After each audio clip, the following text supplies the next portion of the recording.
All right, welcome back to Anime Savants. This week I am Leroro. This week I am Miorine. All right, and that is just the perfect segue. So, before that, we're gonna double up on questions of the week next week. So send us in the pictures of your favorite merchandise or the best merchandise. To you. And then we will combine that with this week's episode. But the posts are already up on social media if you want to go answer and show us the pictures of it. But yeah, so it happened. And where are my notes? I'm just gonna say, the way that things are going, I would not be surprised if by the end of this, Suletta ends up a husk. And I feel like Miorine's plan is going to backfire horribly. And yeah, I think the one thing that stood out the most for me was at the very end of the episode, after she lost, she wasn't devastated. She's kind of just like, oh, like, I lost. Like, damn, like, kind of can't believe that happened, but damn, I fucking lost. And then Miorine shows up and it's just like, fuck you, bitch. You don't matter. I hate you. Nobody loves you. It was so extra. Yes, it was so much. And it was kind of just like, yo, but she wasn't even, like, I thought it was too much. But also, I think it's a lesson because I think Miorine probably is trying too hard to get what she wants. And so she's going too far in the other direction and doesn't have as much empathy or a depth of touch to deal with this shit because she's just been so self-centered forever. That's an understatement. It's just, yeah, so the break has occurred, and so the biggest question for me, because we had a break this past week, we did a recap episode, is where is Suletta going?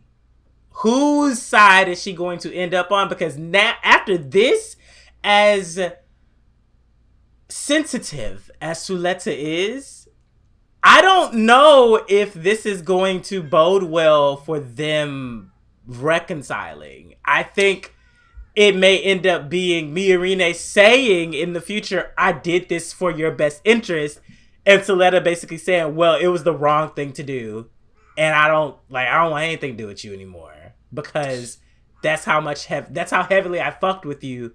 And you really just went off the deep end somewhere. Kudos to Guel. I actually really enjoyed his return. I thought that the whole re-confession and then him basically taking it on the chin and being like, yeah, I know you were in love with that bitch anyway, so it don't even really matter to me. But I got my feelings out and we're going to move on. We're moving the plot along. And then for Miorine to like coax him into her little plot, the way I see things going, are Suletta literally someone said that there's someone who's on the station that's supposed to be her like savior character, because it's not Miorine, but there's a new, not a new character on the station, but maybe it's that other faction or something. But it seems as though Suletta's gonna go along the path of no one wants you, because Prospera was like, bitch, we hit permit 8. I don't give a fuck anymore. Or like, she's just using her. So Prosper might not have any need for her, which I'll come back around to that. And then Miorine is feigning that she doesn't have any need for her. So then Suletta has to end up somewhere, which she's going to be in the Earth House. Like, Earth House is not going to abandon her by any means. But, she needs either whoever gets their claws on her first is going to get the last laugh. That's the way that I see it. Right. But also, I also fully believe that Prospera is going to come back and basically be like, you see what that evil little bitch did to you? Mommy's always right, isn't she? And then Suletta is just like, oh, mommy, yes, this, that. Oh, you were right. And let's kill them.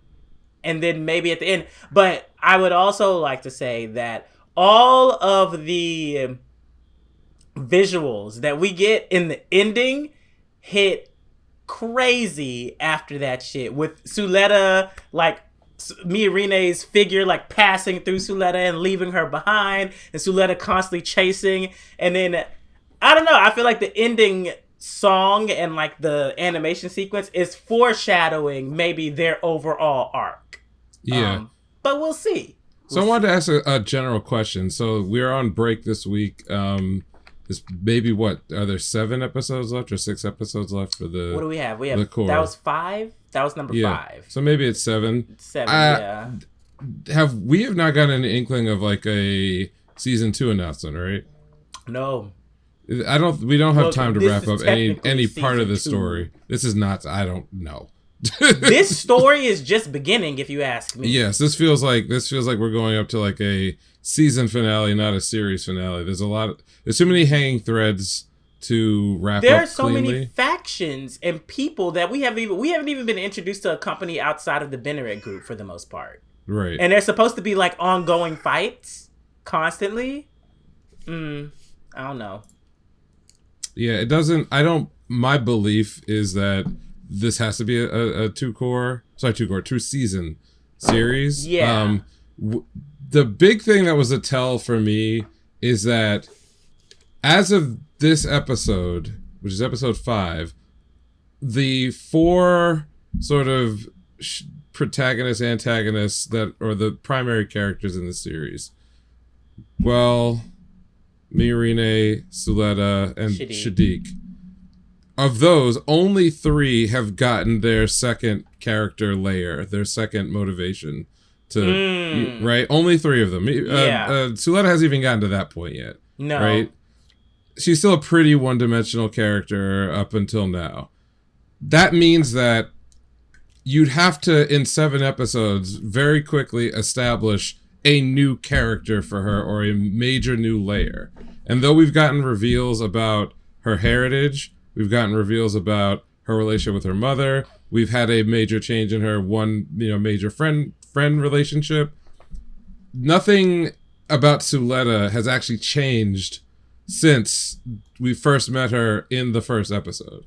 Her motivations are largely the same. Yeah. Her, the way she interacts with the world, her beliefs, her desires. I mean, nothing has changed at all. We got that information in maybe it's the second episode of this season, in the conversation with Prospero when maybe it's third, but she showed back up. It's like, oh yeah, I'll do anything my mother wants. So she's still at the same place that she was in the first core.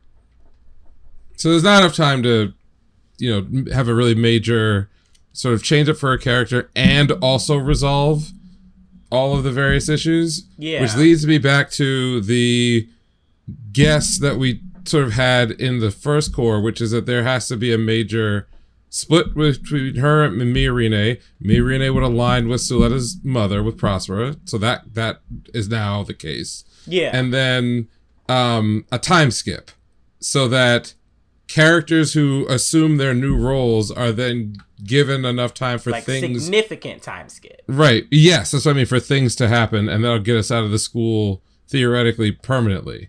And we've more or less set the stage for that, because Guel came back a grown-ass man. And he even said in the beginning of episode 5 that he's done with the school. So, he's going to do what he has to do, and then he's out. And now he's in charge of the Jaturk group, right? Shadiq has already made his play to take out his adopted father.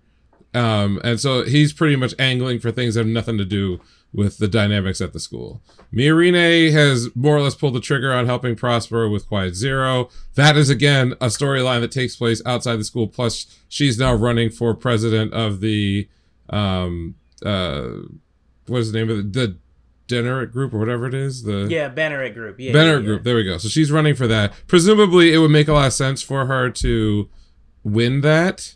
And then this sets up a 3-way, minimally, maybe even a 4-way if you consider the Earth-like security forces. But you have Shadiq, who's aligned with the rebels on Earth trying to start a war. You have Guel, who's probably the sort of like law and order, whatever character role that is. He's sort of like the upstanding Justice, right. Yeah. And then you'll probably have Miorine leading the Benner group, essentially becoming the primary antagonist because they're obviously the ones developing. And Prospera pulling her strings from right, behind. developing the super weapon, which then leaves one big question, which is all the people in Earth House have more or less been split between, if you include Miorine, they've been split between those three different sort of ideologies. And they made that very obvious when they were starting the company and everyone was voicing their opinions on what a Gundam should be used for. Exactly. So if Miorine is separated from Suletta, then in order for Suletta to regain her sort of like a heroine status, she's got to have support to fix Ariel, to be like flying a ship around. Basically, characters that have to get her. She needs a white base. Right, which we kind of already sort of have been teased exists, right? That there's a ship, you got the kids. Miorine's been the only one driving it though. Exactly. Riding around in it, yeah. Exactly. And now Ariel's fucked up. So like that shit ain't getting fixed. Like this was done on purpose to separate her from Ariel. Mm-hmm. So I think the seeds are all set for her to spin off, Suletta that is, to spin off into her own group, separated from, you know, the other. And it would be good because we learned this season that there's a lot of stuff happening on Earth. And so I feel like her character needs to get down there somehow. It doesn't make a lot of sense for there to be this like deprivation and all this bullshit happening there.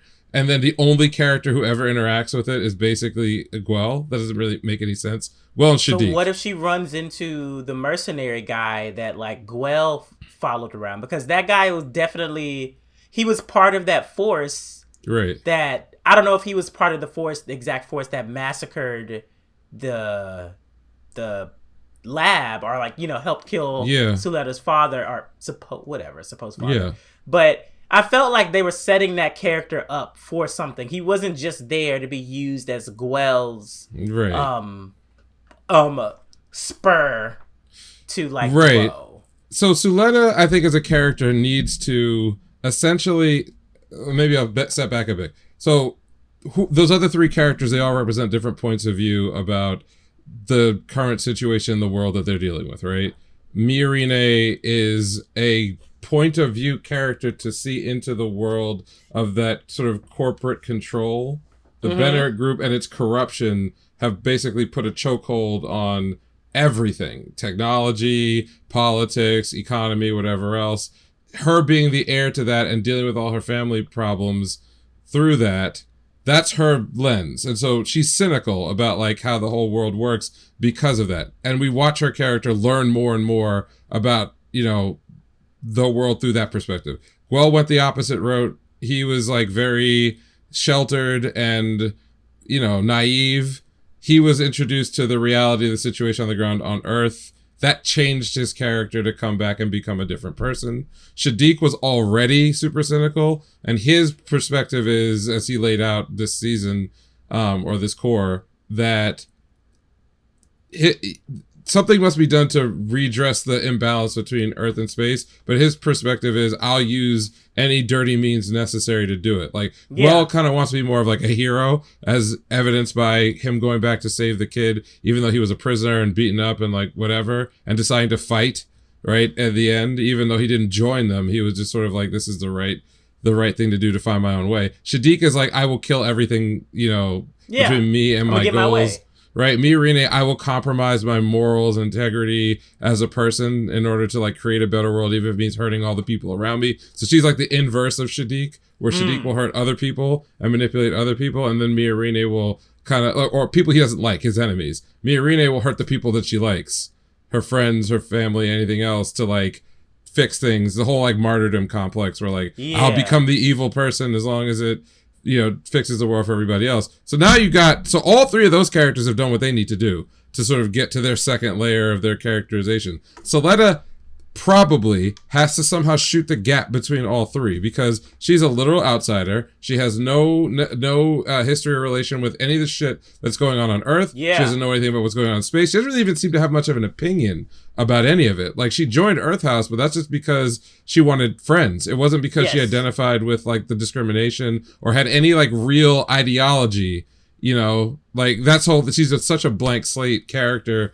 coming in. Even her thing with Miorine was like kind of sort of like accidental. It wasn't like she saw her, fell in love with her, fought for her, then became friends. That was not the arc. It was more like, oh shit, I beat the guy who just so happened to be the holder. Top. So now I'm thrust into this like political situation via this stupid marriage rule that somebody else made. So that was not her agency to even get involved with any of that. She doesn't know about what happened in the past with her mother and the rest of her family. She doesn't have any opinion at all about Gundams. Literally knows nothing about them, right? I guess she does know that her sister is in the Gundam, but doesn't look at it like it's this horrifying thing because she was raised with that machine as a member of her family. So she has like, if you were to just compare her beliefs to the situations that are happening all around her, she has like no position at all. So she's got to get a position in order to then win out in favor of some ideology, which I would assume is the balance between all of them. You want to change the Earth situation, but you don't want to do it through vile acts of like murder and kidnapping or causing wars. You want to normalize, technology and bring Gundam stuff to like help people's lives and uses medical technology, but you're not willing to go like Miorine's route, which seems to be ultimate control. Because I think that's what we said, like Quiet Zero, that technology allows some kind of unification of communication through the permit link. Either that's it takes control of all society, all minds, all everything, or it's like Evangelion, the end of Evangelion where Rey turns everyone into fucking LCL soup, and that's supposed to be a metaphor for like, the one consciousness. Yeah. So maybe everyone turns into permit particles, and then you can share information directly, and there'll be no more war because we're all one. Or it could be that, or it could just be that it's able to control all Gundam technology or all, robotic technology. Therefore, it's like a big pause button that you can just press on everything, and that's a way to control society as well. That's a possibility. Or, Guel and the Earth Federation security forces. What was it? Cathedra?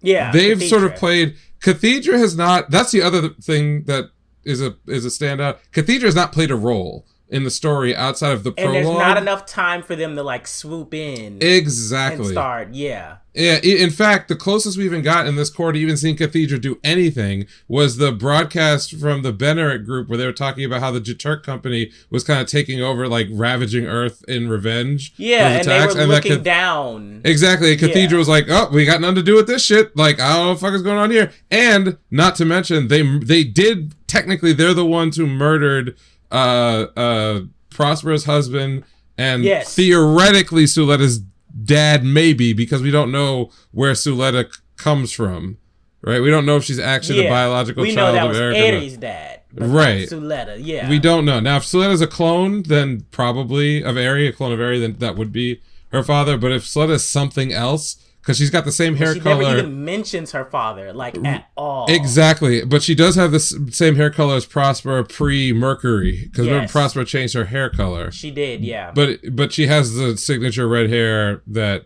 her mother had. So you don't know her background. But the broad strokes of that is, there's so many big organizations and ideological fronts inside of the story that the main character has literally not even interacted with.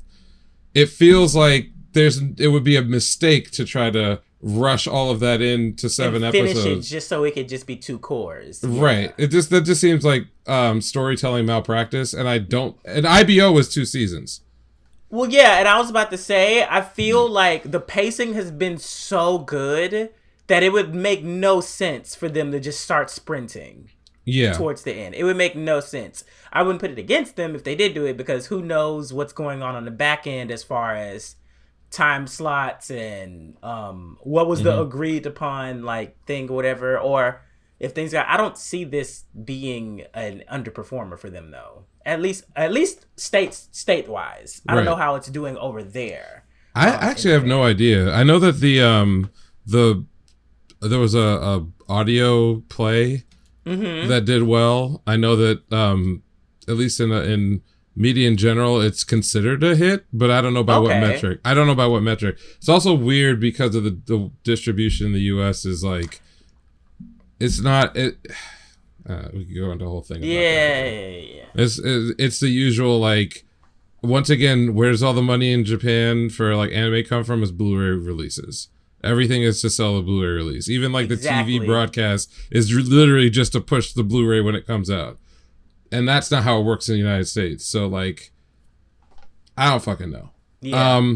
But here's a question. So Sophie is dead. And Sophie was the closest thing in this... Okay. I don't know if she dead. I don't know. Whatever. I don't know. But Sophie was the closest thing to a rival antagonist character that actually pilots a mech. Because this is a Gundam series. So our Gundam pilot's got to have an antagonist. And as of this exact moment, she doesn't have one. Yes, she do. Sophie's sister want revenge. Did she? I think that Sophie's sister was mad at wasn't necessarily mad at Suletta about that. If anything, it was like I could see them facing off later, but like Suletta doesn't recognize this person as an antagonist, nor do they represent like a belief that Suletta would reject. Okay. So she's not a direct antagonist. Okay. Or like rival, you would say, like it might no. It would be Miorine if Miorine piloted a mech. She won't. I mean, I'm sure the end of the series is Miorine piloting or Quiet controlling Zero. Quiet Zero in some way. But that's not going to be like a battle. That's going to be like a metaphor. You know, like two energy waves coming at each other. Oh, I'll save you. Oh, reaching for this. Like, that's what that's going to be. This is not going to be like some Sakuga. Something deeper than the weight. What the fuck what she call it? The data storm. There's something deeper than the data storm. That's what that is, okay? So I section that off and I just put it, to the side.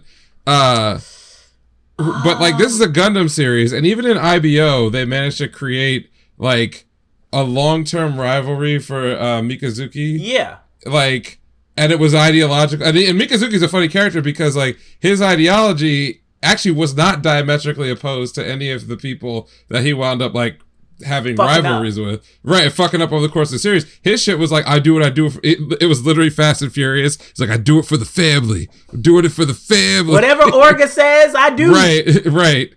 Yeah, I just remember when that nigga pulled up on Orga in the ship in like the end of season 1. The nigga was depressed, and like for the first time, he pushed that nigga back. He's like, if you are gonna act like this, you are fucking wasting everything I'm fucking doing. I'm doing this for you. My body. Right? Yes, I'm doing this for fucking you. Better get your shit together. I don't want to go on. IBO is one of my favorite things that have come out of the alternate century Gundam in a while. But Witcher Mercury is quite good. But I need Suletta to like do something with your character. Go somewhere. I think this is the beginning of it, and I would actually really like it if she actually took this entire time to find it. So these next 7 episodes, while everybody else is doing fuck shit over here and there, and then the ending is her finding it and them leading us into a whole new season or like time skip. Or like, I would really like it. I can't remember if another one did this, where if she just at the end she disappears. That's a fair, She disappears, and then we get a time skip, and then all of a sudden they're like, "Oh, this crazy ass mech over here, but is it a Gundam? Is it not a Gundam? We don't know." And then it's. We know it's Suletta, but everyone else doesn't know. And then like a fear slowly builds in everyone where they're like, wait, Suletta's back? Wait, hold on. But like, wasn't she like depressed this over there? Right. Or like Miorine's mad. She's like, I told you to go live a good life. Actually, you know what? I can absolutely see that confrontation where they have a meetup in the future, and Miorine is like, I did everything I did for you to go live a peaceful life, and here you are out here killing niggas still. Right, and Suletta will be like, wrong. Did I ever ask you to do that for me? Right. Yeah, we need more time. More time. There were a couple. As much as I like the pacing of the show, I think we need more. We need another 2-core season. Yeah. So a couple things that we kind of glossed over. So we have Elon is now separated from the Pale Corporation. Pale. Yeah. That kind of happened in a way that could be expected because he was not really trying that hard to do almost any of the things like that was asked of him. When he didn't like once he lost in Farak like the second time. Yeah, he was sort of like I'm not about that life. and then him getting ordered to try to steal Ariel and coming, getting mind fucked by Eri, then precipitated a conversation with is her name Belle? The woman, the other woman? Yeah, I think that's her name, yeah, Belle. I like how he told her off, like, she's doing this whole "woe was me" act. It's like, I can't believe what we did with the research. He's like, bitch, you were so obsessed. Yeah, you were trying to save your own career. I'm here. I'm the one. If anyone's got a right to be fucking pissed off, it should be me. But he realized that he had to get out of Dodge, so he seems to be temporarily aligned with Shadiq. I don't know if Shadiq knows he's there yet. It doesn't seem like it. It seems like he kind of just showed up. Yeah. I am curious because the second Elan should be a major antagonist for Suletta, but the way he's been presented so far, he actually feels more like, that's what I'm saying. I was gonna say the same thing. Yeah. So I'm curious how that's gonna work. Maybe that's how he could be a link. I felt like his aggression is coming from his desperation to like live. Yes. To be allowed to exist. So yeah, I could see him being an ally. And I mean, they were kind of ally-ish in that like Rumble. Yeah. Was he helping her out in the Rumble? Yeah, he did. No, he did. He said that he had her back and then didn't. And then even though he had been ordered in that fight to destroy her. Yeah. He was like, nah, peace out. And he told Suletta, like, I got your back, basically, during the fight. So also, I think every frontline, like, guerrilla Gundam needs a fucking sniper. So, yeah, put and him he has bits, so he's sort of like it's a little bit Aerial Gundam light. So that's like a nice that's a nice like protagonist suit that could get wrecked by some big bad in the second season. So a new witch appearing out of nowhere. Right. Yeah, right, exactly. To get fucking owned. Mm-hmm. Farak has already been beaten once, so it's not like there's any mystique that you got to protect there. Yeah. So I will say I did enjoy the fight this time, especially with Guel's suit. That shit was cool. Awesome. Oh my god, that shit looks so good. And I liked how they showed it basically like Guel's journey like showed itself. Like he does have PTSD. Yeah, he's not over it yet. But he did the commendable thing and confronted it head on. He's like, this is what I gotta do. And it was like, I need to use the AI. Like I have to. Like I can't just go into this shit basically being like, I'm talented as fuck and I got this. It's like, right. No. So he learned something. You see, it's not all the way there, but you see him growing as a character, which goes back to the thing I complained about last time, which is we're slow rolling Suletta so hard, but everybody else is actually having the kind of growth I expected out of her character by now. If they were to just abruptly stop the slow roll and just basically be like, boom, like she's going to have a shock episode of just like nonstop, get your shit together. What do you think she would come, or do you think that could work? Not what would she come out as, but do you think that would be plausible if not over the next 7 episodes, but if she just had 2 episodes of just like pure depressing, like abandonment, fuck shit, like she's seeing people for who they really are. She's seeing other people for true colors. She's actually taking a step back and like looking and noticing her surroundings as opposed to just hyper inflating everything to being like, we're friends and we're doing good. Do you think if they concentrated it could work? So, Gundam has a history of protagonists who become moody assholes and bitches after some disappointment happens in their lives, and then they run off with the enemy, and they have some kind of moment where they realize that people are all the same and it's all about blah blah blah, and then they get back in the suit and they go and wreck ass. Like that goes, Amuro was the first. Set the precedent. That was multiple times over the course of the original series. Just fucking left. Just like, I can't take this anymore. Bright yelled at me. He slapped me. I'm gonna go run away. Oh, look, I've fallen in love with an enemy soldier. Oh, now she's dead. Oh, go back to the way. Oh, he yelled at me. I'm running away. Oh, fell in love with an enemy soldier. Oh, there's my dad. Oh, he's a piece of shit. Like that's a very Gundam story trope. I found it probably the most effective in Unicorn, but that's because there needed to be an Bandager? Yeah, that was Bandager. He got captured by Marita, who was in the what do you call it? The Kshatriya, the coolest fucking design I think in that series.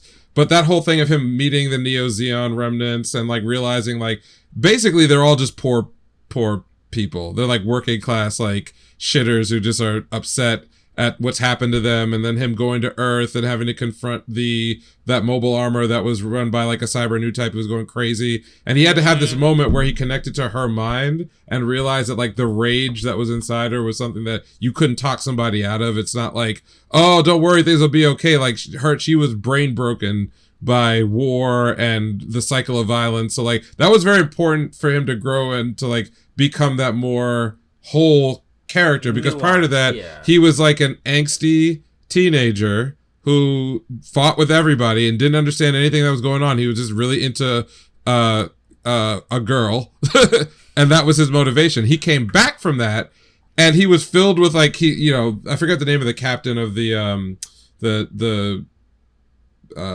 sleeve ship, but like he had to have like an older mentor kind of introduce him to the real world and like and people. Now Suletta, as of right now, there's no adult character in the series that could shepherd her through the kind of emotional ideological awakening that she could trust.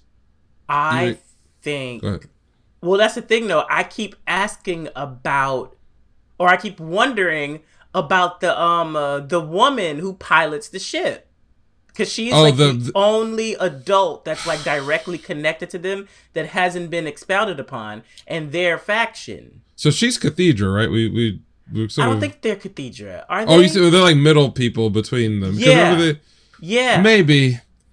So that's what's missing from this formula, is that if Suletta is going to now reach her sort of bottom, she's going to the nadir of her character journey. Oh, go ahead. Or, which I've had this crackpot theory, and it's stupid, and it's probably not going to happen, but I feel like the doctor in the prologue did not die. Oh, the one who got shot in the head? The one who got shot. I feel like... That's interesting. Because she was the one that pioneered Gundam technology, so I'm like, leave it to this bitch to transfer her consciousness to something.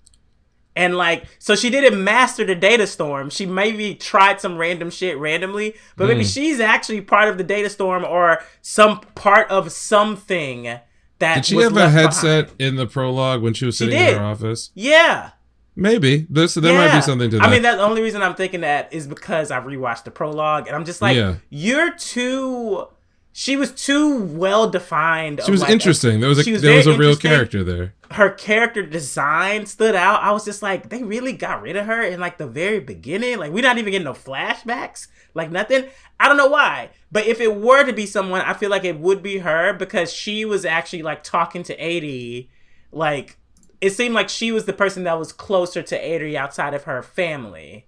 And maybe she's been witnessing everything that's going on. And so outside of Prospera and 80, who she's already familiar with, Suletta would be the next thing. But this is just me pulling that shit out of my head. Like, just from what we've seen on the show, Guel had that character. That was that like the ex-Cathedra dude. Yeah. Right? That was what his role was. He got captured. He got mind fucked. So you don't think he's coming back until he might be. Like if we're operating in a world where there's a second season, then yes, I do fully believe that is the case. Second of all, I just think from like a story point of view, they introduced this character, gave him a lot. They basically gave that character half of an episode and then tied him to another character that we have not seen very much of, which is the Cathedra ace pilot who's fat now, who I think that's I love that he just got fat, and it's not relative to anything. It's just like, you see him when he was young and he's like hot, and then you see him like 20 years later and he's just like, like a middle-aged guy. But he's now been tied to that character and that faction that we have not explored at all, but clearly have to become a major antagonist, because they're the hammer on any Gundam related shit. Like, they're the ones who are supposed to, be the executioner. Stomp that shit out. So the fact that he got that much characterization, the fact that then he wound up playing a mentor role for Guel's character to become an adult and to get some extra layers and grow up. And then he didn't die. It said that he survived that attack. Yeah. There's no... again, I talk about like storytelling malpractice. It would be a waste if they had spent that much energy and there was nothing... That character had nothing else to do, right? Either he never shows up again or gets like off-screened or, you know, dies in like, you know, one shot from some random enemy to put another character over. I think that's a waste of time. So I don't think... Oh my God. What if Suletta ends up going back to Mercury? That's a possibility. We don't know anything about Mercury. Yeah, we don't know anything in the show, about Mercury. We do know in the audiobook that there doesn't seem to be much intrigue there. Like Mercury is what they said it is. A bunch of old miners and dudes just like mining, and then she was the only kid out there. Like so I don't know. Like it's again a Gundam trope to have a fleet come from Mercury with a bunch of new suit designs that nobody else saw before and fuck shit up. Like that's a they've done it multiple times. Because where did Prospera get all that shit to like make Adio what it was when it showed back up? Her sidekick that we don't know very much about, who clearly knows everything. Like he's got to have some role. I thought for a while it was going to be Belle. We have so many characters that we don't know. Yeah, that they don't. It's not even that we don't know. They have been on screen. They have speaking roles. They are related to the central plot, the mysteries, and all the things that we don't know. They've actually done nothing. They've just done absolutely nothing. I think the first core was very strongly about the CEOs that were inside the Bennett group, and we learned a lot about all of them, right? Like everybody, including the elder Jaturk, guy. Like we like their machinations, the way they were going after each other, the politics, their beliefs, their hidden secrets, their like everything. We got a lot of that. We got a teeny sliver of like the Earth rebels. Even Earth House has not really been a way to tell that story very strongly. Yeah. Nina's character is the closest that we had to like something intriguing where you've got like a variation on one of the themes of Earth rebelling. Hers was like, I want to do it the peaceful way by having everybody get along, but because of my situation, I've had to sell my soul to the devil to like get that opportunity. And she has this little mini arc also this core where Nina's character got way more development than Suletta did. Yes. Yeah, I'll agree with that. Yeah.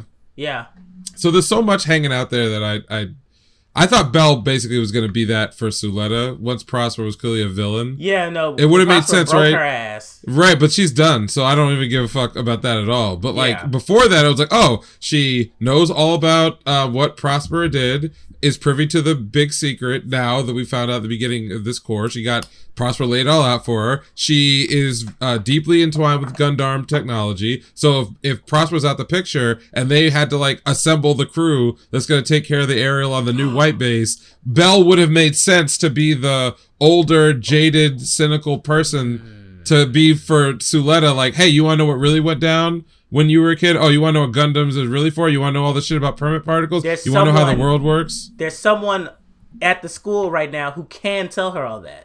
Who? Who is that? Shadiq's dad. Is he kidnapped? Yes. At the but school. He wouldn't join. Yes, I agree that he could be for like exposition and information to them. He could probably try to use Suletta to get himself out of the situation that he's currently in with Shadiq. Right. It is possible. I don't know how they would come across each other, but he is there. Yeah, so, it's possible. It's all possible. So yeah, we don't know. We don't know anything until it comes back. But yeah, theory crafting, Witch from Mercury, as usual. Fun. Well, there's a lot to work with, assuming that they don't try to rush it in 7 episodes.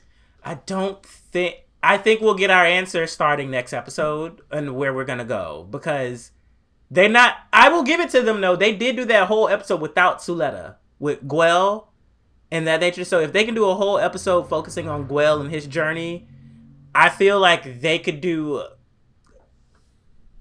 a lot with Suletta. Yeah, that makes... I'm hopeful. One way or the other, I'm pretty hopeful. But like, I don't want to see, like, as I just said before, it's a Gundam trope to have the main character moping around because bad things happen to them. No, this doesn't. Just get to the shit.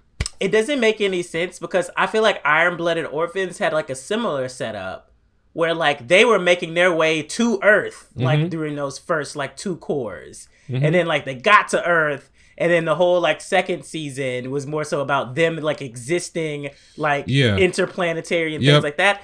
What IBO did, they spread out all the depression to every character but Mikazuki. Mikazuki was like laser focused, like point me at him, I got him.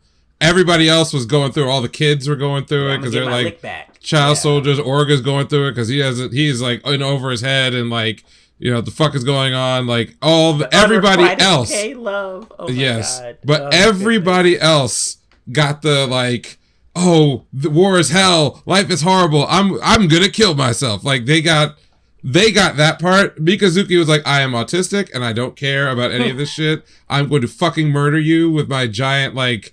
My giant robot. Yeah, Orga said, sorry, bro. I'm about to smash your whole body in half with a hammer. Sorry. I like that. Give me more of that shit. Yeah. But I don't think Suletta's built like that. We don't quite have that yet with Witch from Mercury, where we have like a dual plot like constantly developing on Earth along with the school. And we don't have them on the ship regularly. I'm sorry. It can't happen. We cannot get a Gundam series where you showcased Miorine buying the ship. Right. Like for like near the end of the first core. Right. And then we never see them going through the growing pains of learning how to use the ship. Everyone getting annoyed with being on the ship with everybody else and being like, nigga, I don't really like you like that. Right. Like somebody escaping from the ship and being like, well, what the fuck just happened? And or the ship getting damaged. Or like what you said, like usually what is that like company that always repaired White Base when they couldn't go anywhere else or some shit like that? Or something like that. Yeah. We don't have any of that. And they usually always do it. Because Iron-Blooded Orphans had that company. Yeah. It was like, but they were like Yakuza related. Yeah, but they had their version of it. They still had that stuff, and so there's nothing really. Sans company, right? That has come into play, and I feel like that's necessary for us to at least get a party outside of the fuck shit to give everyone some perspective, not just Suletta, but to have everyone realize there's another option outside of all of this. Right. But because they're children, and because this is all they know. This is all we're going to get for the moment. So I really feel like there's going to be more. When did they announce this second core? During the first? It was during the first core, but it's probably the last couple of weeks. Okay, so we have time. We have time. I'd say if we don't hear anything by the last like 4 or 5 episodes, then it might be like, but then also it'll be very clear where we're going. So the story will tell us what's going on. Okay, so we've theory crafted that to death, but it's exciting. I am very much enjoying the show. I am too. Okay, so up next we have Hell's Paradise, episode 7 and 6 and 7. I think. Did we talk about 6? I don't know if we did. No, we didn't do 6. Yeah, so episode 6 and 7. Wait, no, we did do 6. When they were making out. At the end. They were making out at the end of 6. Oh, yeah, we did talk about 6. Yeah, we talked about 6. So, 7. Okay, so, I want to defer most... Oh my God, I'm fucking wrong. We didn't do 6. We didn't do 6. Okay. We didn't do 6, yeah. All right. That's what Cut this. Week. Yeah. Haha. So, episode 6 and 7 of Hell's Paradise, since we were off a week. Lot happening. I want to defer to you since this story is fresh, but I wanted to point out that one of the coolest things that we're getting in this sort of new arc, since we're kind of mostly done with like the prisoners, kind of got our characters. Now we are starting to meet the antagonist of the island, which we've been informed has a name, which is Kotaku, which I think is so funny. When they said that shit, I was like, are you serious right now? Are you fucking serious? After all the shit that's going on? It's their language. It belongs to them. It does. We're just tourists.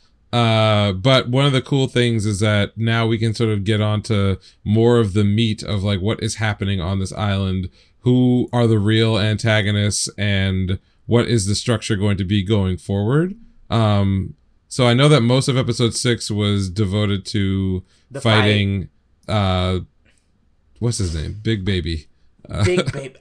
Literal Big Baby. Man, Big when someone baby. told me his actual age, I was like, yo, that just made this even worse. Like, this Big is Baby. so fucked. He's literally, so he was 8, suffering from gigantism. Yes. But Mans was squashing people, like literally squashing. So what were your thoughts? Because I think like the part I enjoyed the most in this episode, well, there's two parts. One is like actually the flashbacks where you sort of get the dichotomy of like his literal baby character and the brutal murders, and it's of all his parents, right, and all because he was hungry. Yeah. Or what was that? He was hungry. Why don't no one play with me? Right. Things like that. Yeah. I thought that was pretty fucking sad. But I also, it made more sense once I found out about like how old he was and like where his mind was. So it's kind of just like, oh, so this isn't an adult that's just insane. Like, he's not just an insane adult. He's literally just a child that didn't know how to control himself and never learned to, because his parents didn't know what the fuck was going on and they died. So the nigga was just roaming, being chaotic. And as a child would be, I mean, I feel like if a child were to like roam the streets with like that much kind of power, it would be chaos, like hands down. So that was really sad near the ending. I was not expecting Sagiri to power up so fast in this episode. I thought that like homeboy, misogynistic dude, Gino, whatever his name is. The one who died. The one who died. I thought like him being like, oh, the potential, you have potential and blah, blah, blah. I was like, okay, so she's definitely going to like keep up in some sense of the fashion soon. Immediately, they were like, nah, this episode, she about to do this shit right now. And I was like, okay, very interesting. And also, I really do like how the show, these niggas are not all powerful. Like, Gabimaru's not all powerful. Sagiri's, they have specific instances where they can pop the fuck off, but they cannot pop off on everybody. Like, and they made that so clear with Gabimaru in this fight. And the fact that like Sagiri, how she like it's all about her mindset. Like, she has the talent. Like, it doesn't matter if like someone else is ranked higher than her. She's fucking extremely fucking talented, and she's only gonna get better. But her mind has to be specifically focused on like, oh, you're a villain. I'm taking you out. Like, you are a villain. Like, in the story. So it sets boundaries or like weights upon them to basically be like, you can't just go off and like flex on all these niggas. Like, you cannot do that. You have to have a specific situation. And I feel like what the narrative might do going forward is throw situations that challenge that constantly in their face. It's gonna be like, you're going to have to change your morals and this kind of shit bit by bit, because you either do that or you die. At least for her. And then for Gabimaru mainly is still just in his head like, I'm fighting. Oh shit, might not be able to do this or might not be able to do that. And that nigga is like internally bleeding nonstop. Like, it's the complete opposite of what they gave us in the first few episodes, where it's just like, oh, this nigga's ruthless. Oh my god, Gabimaru cold as fuck. Oh, that nigga. This nigga's getting gopped like on a regular basis. And I'm not mad to see it, because it shows that there's room for growth and that they can't just throw everything to the wind and be like, we gonna win this shit no matter what happens. Like, we got this. So I like that. And then what else happened that episode? Oh yeah, the niggas was making out on top of the thing. And I was really confused, because I was just like, I thought that was a guy. But then episode 7 quickly answered that at the very beginning. And I was like, oh, okay. But overall, episode 7 is my favorite, because it gave us so many fucking answers. I have way more questions, but now I have answers to I have like some basis for the island, like some setup, like I feel like, what's it called, when niggas got the map of Greed Island. in Hunter x Hunter. I'm like, we finally know what the fuck we doing in this shit, nigga. You're like, magic cards? What are these? Yeah, it's like, okay. Like, I feel like the power system, we got an inkling. We didn't get an explanation, but we got an inkling. We got confirmation of the elixir, and we got a confirmation of why the elixir is what it is. Mm-hmm. I mean, one thing it's important to remember is that Sagiri is actually a deuteragonist, so like she's a main character. This is not just like a supporter, for Gabimaru. And in fact, like her story is her story. She's got shit that she has to get over, has nothing to do with him. And that's one of the reasons why this production has taken some effort to focus large parts of several episodes now just on her. Whether it's, we got like half an episode of flashback to see her as a child, whether it's her participation, in combat and actually being the linchpin for, killing that motherfucker and chopping that nigga's off. And it was actually like really cool because she was also the person who realized what needed to be done, to actually win that fight. Yes. Even though Gabimaru had a similar realization, and they kind of were presented as equals there purposefully, visually standing next to each other, one facilitating the other. Like, it was not a damsel in distress situation, even though that was kind of the story they were implying might happen before that other Ousama showed up and started talking shit. Right? He was like, yo, go home and be a wife and a mother. What the fuck are you doing? Go have some babies. Yeah, like, that's your job. And she basically said, go fuck yourself, and got his sword. She fucking flexed on that nigga real fucking hard. Yeah. Right. And at the end, he was like, I may have been a bigoted asshole, but she's one of the best in our organization. Yes. Like, this girl good. So it was good to see that. And I agree with you that the characters, for the most part, at least for now, when put up against other humans, are clearly superhumans. But when pitted against each other, the gap kind of closes here. And then when pitted against literal fucking monsters, it goes like this. Like, there's a problem that they have to overcome. Sense of like anxiety, and like there's actually like fear there. But it's just like, somebody might get fucked up this episode, and that's exactly what happened in the 7th episode. Like, them brothers got whopped, talking that shit, and basically got one shot. Yeah, like, but I also really I like how they introduced like the Tensen. Is that their name? The Tensen. Yeah. They introduced the Tensen, and they also like hinted at little things because the little girl clearly had like that golden aura that the guy was put on when he like stopped the axe. So I'm like, is the little girl a Tensen? But I'm thinking like, yeah, she has to be a Tensen because the tree thing said that he and Mei, Honkai or whatever his name is, that they've been on the island for centuries. So I'm like, if they've been on the island for centuries, why is she still a little girl? And does it have to do with that big ass scar that she has, et cetera, et cetera? And why have the other Tensen left them alone?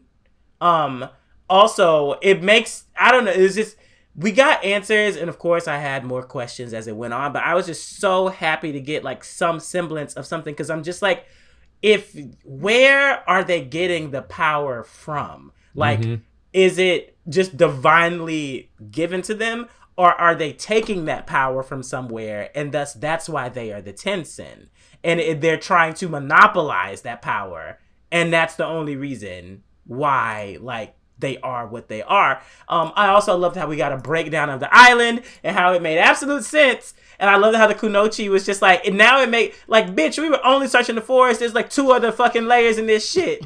Like, you kidding me? I loved it. I like how Yuzuriha in this episode was like, all right, everybody. Like, or rather, she's talking to the dude, the Asaimon with the glasses, and she looks at him and she's like, take them bitches off. You ain't gonna see this. Oh. And then it was, but it was also talking to the fucking audience, because then she becomes fucking slime no jutsu, and then gets and then they take that shit right off screen. So these horny niggas are gonna be thinking about her covered in fucking slime. I was like, they gave them niggas prime fap right there. When she was soaking and she put that tongue out, I was like, oh, these niggas are girl was losing. Tasting herself, and then they were just like, off camera. Yeah, I was like, the Rule 34 niggas are furiously over there just, they're drawing a shot of her. I was like, wow. Oh, but I am very interested in what her ability is, what her power / ability actually Mm-hmm. is. But yeah, I like the character tropes that we've got, the nerdy Asaemon, and you know how he knows like the Buddhist and the Tao history, and so how he's breaking down the terms as they're fed to them. I like that dynamic, and I'm interested to see what's going on with the brothers. I mean, Gabimaru already figured out the excessive wildlife is due to dead bodies. Like these flowers that should not be growing here are growing here, shit like that.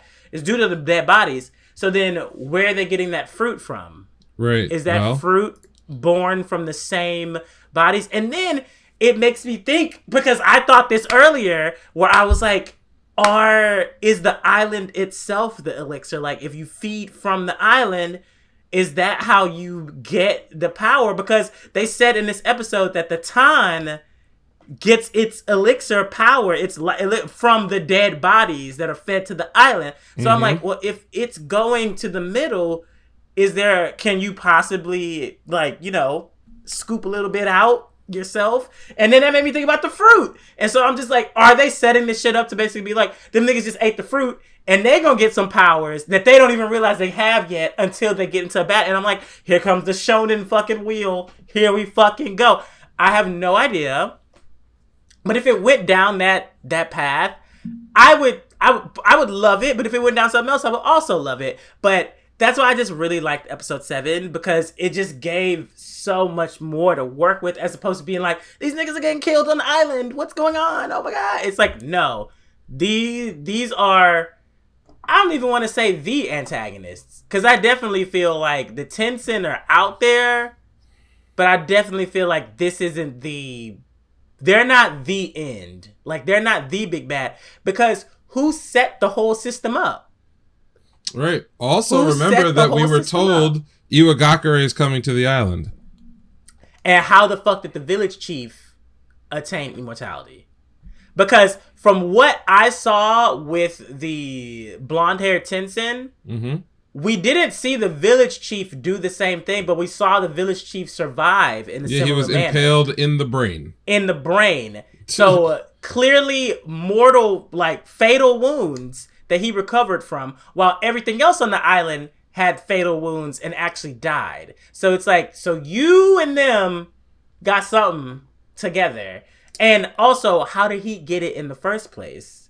So, is it something that needs to be constantly replenished? Is that why he's coming to the island with them niggas? Like, I have questions, but my interest has just skyrocketed after episode 7. Like, I'm so fucking in, and I don't even really need the Sakuga. Like, I'm here for the mystery right now. I'm pretty sure the Sakuga is still gonna come, like, regardless, but the mystery of the island is really drawing me in, and it's definitely not. I still don't think it's the or what did we do? We talked about it last time about like it hasn't had its episode 19 Demon Slayer moment yet. Correct. But it's coming. Like it's definitely coming just based off of all of the manga readers' opinions of this show. Like people like scream from the rooftops like this shit, like it's gonna be fucking amazing. Not you, but like I've seen niggas on Twitter basically like go and read it and be like, y'all not ready. So it's just like, okay, well, I'm eager to stick around and see what that moment is, but whether that moment comes or not, I'm really enjoying what we've gotten so far. Right. Now, I have not met anybody who went and read the manga and came back with anything other than like rave reviews. And part of the reason is that we are spoiled on the anime side that every year, every season really, there's usually a few shows that have an exceptional budget and art direction, whether you like the show or not. I mean, you might not be like have been into this season like Oishi no Ko, right? Might not be your thing, but you can't look at it and be like, oh, well, that isn't a great looking show, right?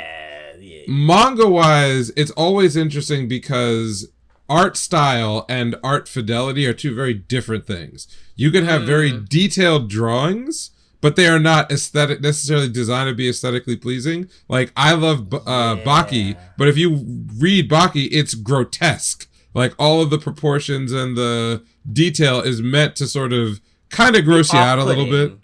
Yeah, it's kind of meant to be off-putting. It's meant to be like hyper real in ways that are like unsettling a little bit. Attack on Titan, on the other hand, has shit art. I don't really care what anybody says. The art style itself is not very appealing. And yet, in the cases where the story is very, very strong, you find that people will stick to a series and come back and say, no, you gotta read it, you gotta read it. Hell's Paradise is one of the rare situations where, at least in manga form, the art stands out as being beautiful. Every piece of it is interesting. The mystery at first is quite interesting. Then as it sort of ramps up into a more shonen format, the things that you are visually watching and their explanation in the context of the story and the systems and everything that's explained makes sense. The characters are not extremely overpowered for the most part. The show the series does a great job of just always presenting a threat that is significantly above the level of the protagonists, or catching them off guard or catching them flat-footed, even when they are actively planning as to how to deal with that problem, which is another thing we've not really gotten around to in the story, is that as some of these threats pop up, you get to see a lot more of the intelligence of all of the characters. This is not like a Dragon Ball Z, we're going to run head first into a fight. Everybody is constantly thinking about how the fuck they're either going to survive or win in situations where they probably are severely overmatched. And it scales, right? Because we started even in the beginning of the series, it's Gabimaru kind of versus like regular people. Yeah. Then it's like everybody versus like inmates in a Simon, but it's not really clear what their power level is because they swerve you a couple times by just straight up killing characters immediately before they do anything, right? And then it gets up to now where it's sort of versus Tensons, which are like, it's not clear what their power levels are either because they're such weird, purposefully undefined characters. As that starts to get more clear, there are new threats and new wrinkles that are introduced and new like scales of I don't want to say of combat, but of like difficult situations to get out of. That it's not whereas like in a lot of series you can kind of tell like, okay, if the main characters just do this thing, they will all survive and get to the place they gotta go. In Hell's Paradise, it's never really clear what they're supposed to be doing because there's always information that they don't have about what's going on. Okay. So that's why it's fun to read. It's a page turner because you just want to find out more, and they give you just enough to be like, oh, okay, all right, fuck, what's the next thing? so I really enjoy this. I think that they did cut some material, particularly in the confrontation between the as of yet unnamed Tensons and what is his name? Toma and is it Chobe? Toma and Chobe? There's some material that was cut from that. But one thing to note, you mentioned before the questions about Tan and where it comes from. Bear in mind, they say in this episode that it's not that they are killing people. You can only be transformed by the island while you're still alive. And in fact, if we recall from episode 1 and 3, was it 1 and 3 or 1 and 2? I think maybe it's whatever the episode where we see the guy who were sent back. Yeah, where we see the guy who comes back. He is still alive. He's still alive. He just has shit blooming from his orifices. Yes. Yeah. And so if you become a flower, you are not dead. And that's all I'm going to say. Oh. Yeah. So, but Tan is sort of explained in episode 7 is really more akin to like life energy. There's more to it than that. Yeah. But that's also something that they don't know. Right. And I would say that this is an example of like how the show brings in some like spiritual and supernatural elements without necessarily dumping a lot of extra shit on you. Because Hoko kind of gives a broad overview of like what's on the island, but like straight up, he refuses to answer a bunch of questions. Like just says, I'm gonna tell you that shit. Like, good luck. Good fucking luck. But we'll learn more relatively quickly, especially about sort of where we know that our characters have to go towards the center of the island. Yeah. But there's certainly there's more to it than that. Yeah, of course, yeah. Like, especially why it's separated into those layers. Right. Not just, you just go straight to the center of the island. Okay. Yep. So what about Heavenly Delusion? So I've been keeping up with Heavenly Delusion, and it's one of those series that, like, when I want to talk to other people about it, it's like I'm talking to it'd be like trying to describe, if you're not watching it, that is. It's like trying to describe a very, very, very good movie, right? Like, there's a lot of details that are included in every episode that are really just about establishing, like, the world that they all live in. Yeah. But the details may not necessarily be relevant to the plot. Exactly. Like, for example, in the flashback in episode 4 or 5, where it's like the racing, like, like, in that episode, you could probably argue that, like, 70 or 80% of it is not plot relevant. Right? You could, because, like, the car racing and all that kind of stuff, like, it doesn't exist. Well, yeah, well, it's a thing that's happening somewhere else. Yeah. That, I mean, obviously it happened also in the past. It's not directly related. Right. It's really more about, like, introducing you to the culture of, like, what society has become. But, like, only really a couple of the characters in there matter to the main story, the main mysteries of what's going on. But they spend a lot of time there because it's very confident in the world building. Yes. Right? That they can kind of dilly-dally in this scenario, and, like, I enjoy watching every second of it. I don't know what parts, because we haven't really been, like, talking about it week to week. Is there some? Much. Yeah, like, is there something that stands out maybe from the last couple episodes? The baby man-eaters. Yes. The black mask. Didn't like that, by the way. Didn't like that shit. Creepy. The black mask. A lot of the stuff that stands out for me is what's happening in the kid orphanage school, growing, whatever the fuck it is, Promised Neverland adjacent thing. The black mask that was left behind by the kid who died. The other girl actually having a brain too big for her body.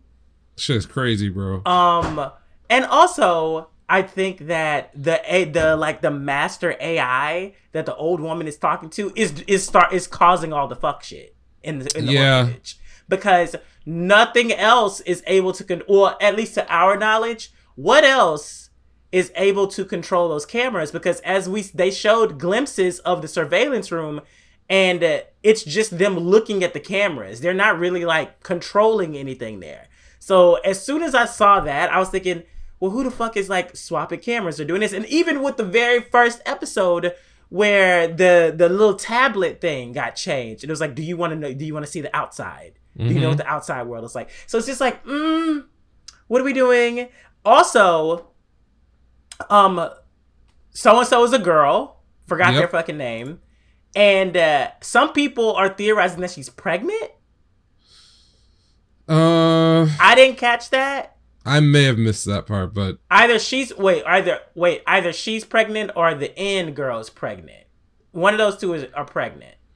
But the end girl been fucking. Well, they've both been. Well, they've been experimenting. They've both been experimenting, and they have no idea, or at least the kids have no idea about, protection or, like, what happens, what comes after. I'm assuming because whoever is drip feeding the girl all that the information and, like, helping her, they're helping her get away and go to homeboy's bedroom every night or every other night, and just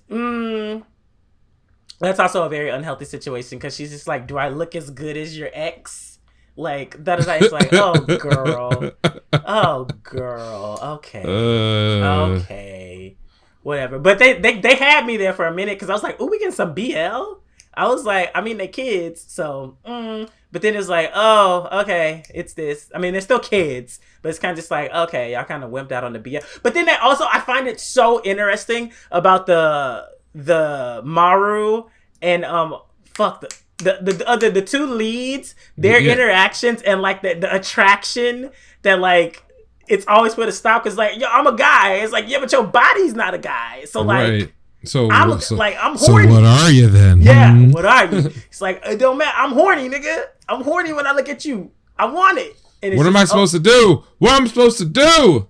And then like the juxtaposing, being like, I'll let you touch my tits if you do this for me. I'll let you do this if you do this for me. But all of like the action scenes are amazing. And this past week's episode, I was screaming. I was screaming. That hallucination. I was like, oh, we're killing the protagonists? Like, we about to do this shit? I mean... We really about to do this. I wouldn't put it past the show, but also I would have been very confused because I would have been like, wait, so we're killing these two protagonists and then it takes over with the kids somehow being involved with, like, finding out about their death and it's saving. I thought they were out of here. They showed Homegirl's arm. They bit off half of her fucking foot. I was like, yo, this is crazy. Like, this is crazy. Like, they're actually showing this shit. Like, wow. Like, it was one thing. I should have known, like, gore. That shit creepy as fuck, though. Like, the thing I should have known wall. the gore didn't fucking matter to them when they sliced the mama up in episode 2.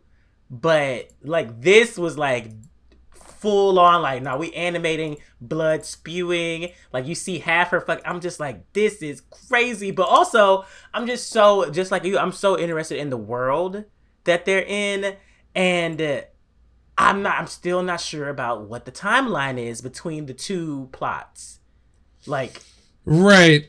We but talked about I how like that I don't know. I like that I'm continually guessing, because every time I think I've figured something out with the show, it's always just, that's cute, but actually this shit is crazier, and this is what's going. It's like, okay, well, shit, damn, like, y'all just, it's not a despairful show.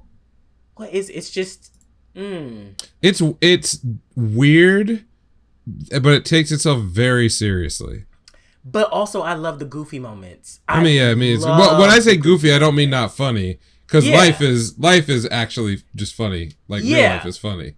But that the premise, things that are either supernatural or pure supernatural or are surreal, within the context of the world itself, are treated seriously. Nobody is out here like, oh, these like man-eating monsters are like, because they're weird looking, they don't take them seriously, despite the fact that like people are getting like sliced and diced and, you know, horrible fates. You could die instantly off some like absolute body horror bullshit. You went to the wrong building, nigga. Exactly. Or you stayed in the wrong place, or you had your lights on when you shouldn't have. And that is juxtaposed with a world that is definitely collapsed, but there's still society there. Yes. Right? Even it's not like, and the other thing I like about this series, just broadly, since we're not really going into any like major specific details about the last few episodes, but the thing I like about it as a whole is that you just get to see a lot of very regular people who are not relevant to the story, just living. Just try, yeah. They're just living. They don't feel like props. Like in episode 7 when they go to they're looking for information about like the doctor, and they go to that like bar where all the people are just there, like around. Yeah, they're just like it feels like a lived-in place because you see people just living their lives, and it's not like, oh, 1 or 2 people here and there. Like, it's just there, you know, you could sort of see what daily life is like for a lot of folks. It's depressing in a lot of ways, but even in the flashback where it was definitely post-apocalypse and there's definitely bad shit happening, like they're having like street races, large numbers of people running around doing some joy from life. Right. And it's organized, and it's clearly based on certain ideas and technologies and other things that, again, are not plot relevant for the most part. Except for, you know, for example, like we know, you know, oh, one of our main characters can really, like, I guess maybe not really, because he was a kid, so he doesn't know how to drive. So that was so confusing. Oh, wait. No. Whatchamacallit? Not the girl. The girl in whatchamacallit isn't pregnant. The innkeeper girl was pregnant. Oh, yeah. But yeah, that was likely. The innkeeper girl, because apparently the heart that was inside of her, or the thing that he was about to grab, was the baby's heart. Or some shit like that. Interesting. Like, that's what some people were guessing, and I was like, that's crazy. But then they also were like, she had morning sickness and shit like that. And I was like, oh. So, but also, there are so many questions. Why was that even inside of her body? Even if she's not pregnant, why was that inside of her body? Why was a man-eater core in her body? Right. In the first place? So then this takes it over to just like what she clearly wasn't experimented on. But also, how did that end up in there? Like, is it the food? Is it the water? Is there something in like the air? Like, are people slowly transforming into something else beyond just like human or whatever the fuck it is? Like, yeah, something. There's something around every corner. I also really liked the end of that episode because it seemed like she was a very good fleshed out character, and their dynamic, the trio of them was really good. And I really liked how Homegirl was like, "You want to come with us?" And she's like, "No." And she's like, "All right, cool." Okay, bye-bye. Bye. Cool. But I liked how they acknowledged the, damn, we feel bad for her. Like, you know, she lost her father figure and she's here and she's by herself, etc., etc. And we actually got along pretty well. You want to come with us? That is, in any regular shonen, she would have been part of the crew, I feel. Right. So, yeah. Yeah. Again, confident. It's a very confident show. Yeah. The characters, even minor characters that you meet for a brief period of time, feel like they've got some depth to them. I always think of it in terms of like dimensions. So like you could be like an NPC, 0 dimensions, because your role is just to spit out some dialogue, some exposition, and disappear. So we don't know anything about you, or you get blown up in a background or something like that.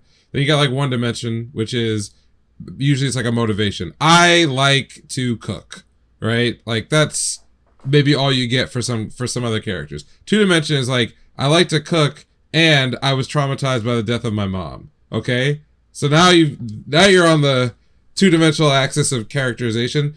If you add a 3rd dimension, now you're getting into what I would call much more naturalized, well-rounded characters. It's hard to do that because you could fuck up any one of those. Like the audience could just not buy that you like to cook, or that we should give a fuck about your mom, or that you also have or that you're struggling with like mental illness, right? Like that, those 3 things could be enough to draw a really great character, but if you fuck any of them up, then the character sucks. So that's why a lot of stories, even ones with like great writers, they typically don't go much further than a couple of dimensions, because the deeper you go, the bigger the expectation you set for the audience, the more ways you have to just utterly botch your story. So in this one, almost every character you meet is at least 2-dimensional.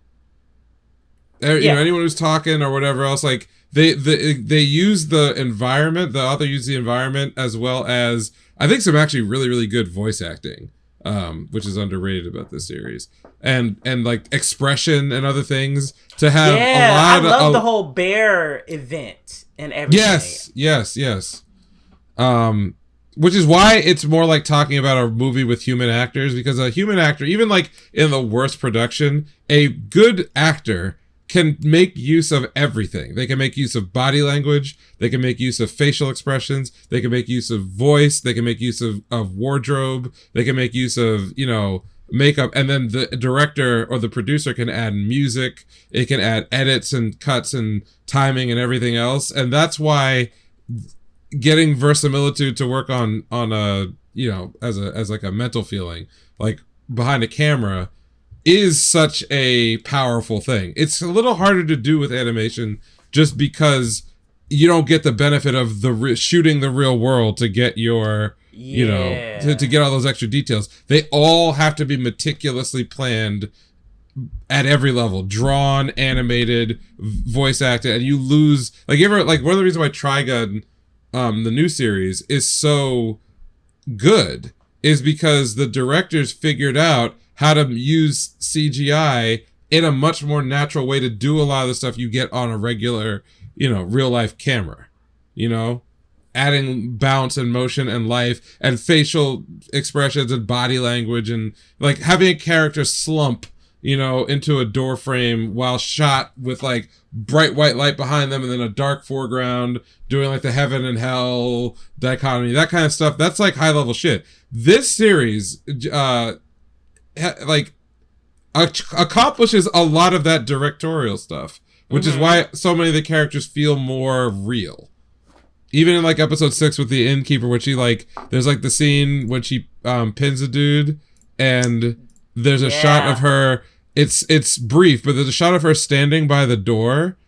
It's like it's somewhere around like the 15 minute mark. There's a shot of her. It's a reverse shot, so you have the kid in the foreground. He's crying. He's got like tears coming out of his eyes because he's just like, you know, distraught a bit. Then the innkeeper's daughter is standing in front of the door. There's a light source that's behind him, but it's casting a shadow on her, and you see this look on her eyes, like it's very calculated. It's very it's like very stern, and then you've got this like big dark shadow behind her, and like in that exact moment, you see like a lot about her character come to light, because in the very next scene, she's like, after she stares at him, and then she like hits him with a like, you want to do it with me for money, and she's smiling, and she's advancing on him, and she's making like her proposition to him. But like those two scenes next to each other, those two shots, the one where she's like, you know, very much calculating, and then the next one, the act and the transaction, that's good directing. And that's why the show feels so good, because this simple character now has a lot going on. And then she leaves. And it's okay. Yeah, so. And she didn't need the whole episode to do that either. Nope. I think maybe she was in the middle 8 minutes. Yeah, middle of yeah.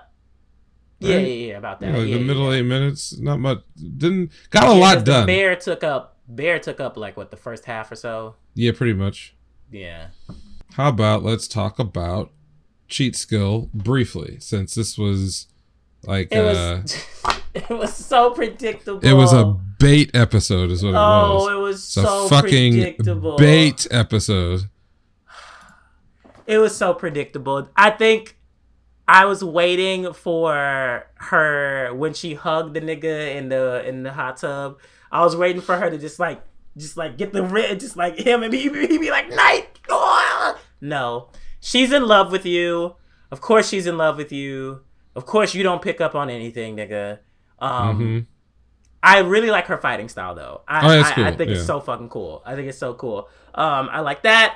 Of course, they reveal that she's the assassin that was hired a few episodes ago. Well, duh, yeah. Like, super fucking obvious. But then they also give us... You know what? I did like this part, how I was just like, why isn't she just doing it? Like, why is she blah, blah, blah?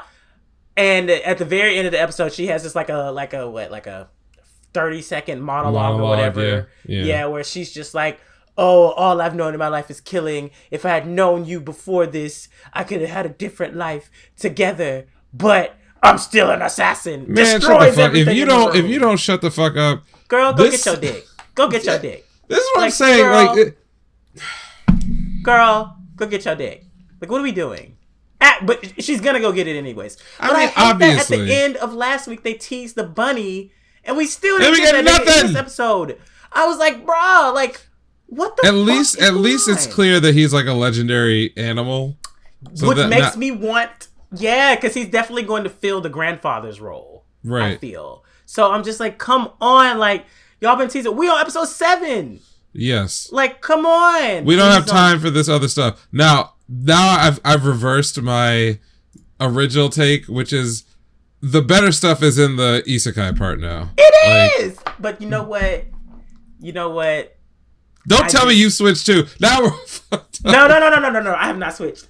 I'm tired of that school. I don't give a fuck about them niggas. Yeah, I agree. It was so predictable. The moment that they were like, you guys, 2 days and 1 night, I was like, you niggas about to camp. You at the camp. He's about to show off some shit, and they're gonna be like, ooh, wow, blah blah blah. The only thing is that I will give it to them for last week's episode. That Super Saiyan, like, the fire shit, the fire shit. I was like, these niggas were having fun. Like, this must have been a blast to fucking. Well, I don't know. It probably wasn't a blast to animate, but like to put this shit together and like show off like this, it's just like, yo, this is what I was expecting to happen in the real world on a regular basis. For him to like go up against like crazy fucking odds and be able to handle it, but be able to handle it because of the skills from the other world. This is the first time where it seems as though like he actually had to put that shit into motion. So I loved it. I loved the magic and how, you know, he was like, I have to put a layer of air, then a layer of water. Yeah. And shit like this gotta go up. I was like, okay, I'm fucking with it. And now I want more, and I just, the fucking princess was like glimpsed at the end, after the fucking end credits. I was like, God, I don't want your character to come back, girl. Like, you don't even know how to fight. I always, like, so I'm a grown-ass adult, so if I'm partaking of trash, right, like, there's many different types of trash you can partake of, I gotta look at this through my lens, and my lens is, the harem shit is fine under two conditions. Yeah, and in this series particularly, it's under, and the reason why it's fine is because of two conditions. Condition number one is that the characters have to be eye candy, but they have to be eye candy that's pleasant. Not just like, oh, big old floppy boobs, here we go. Like, the character designs are generally... Big old floppy boobs. I mean, we can just get into that. I have something that I watched. Okay, we'll talk about that. The characters have to be pleasant to look at, right?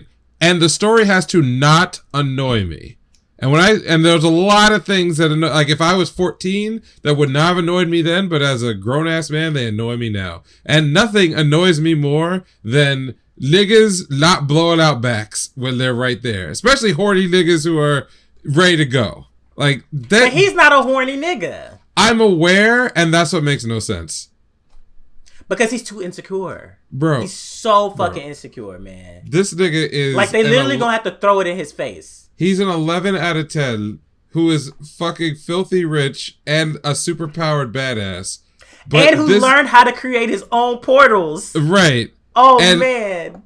Like, the sex drive on this person in real life would be outrageous. It would be... Insane. It might be, like... criminal, the degree to which if this person existed for real, there would be no stopping this motherfucker. Let me tell you right now.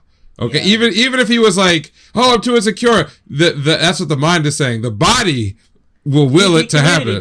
Yes, 100. No matter what he was interested in. Yeah, you know what I mean? Like, unstoppable. And yet I'm supposed to believe in these series that these like closeted 14-year-olds have supermodels throwing it at him on a regular basis, and what is his reaction? Oh, I don't know. I don't know what to do here. I guess I gotta go. Fuck off!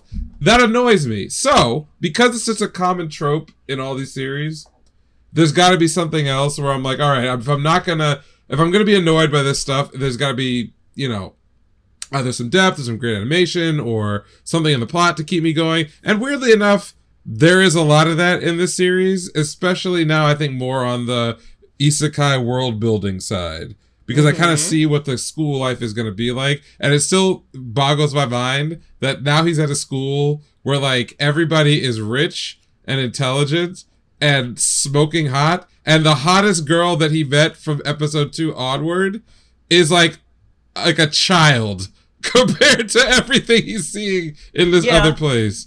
Like, she is like getting cucked left and right by every girl on the planet. Episode. Yes. Every episode there's a new one. Even ones that she's not even aware of. Like, yes.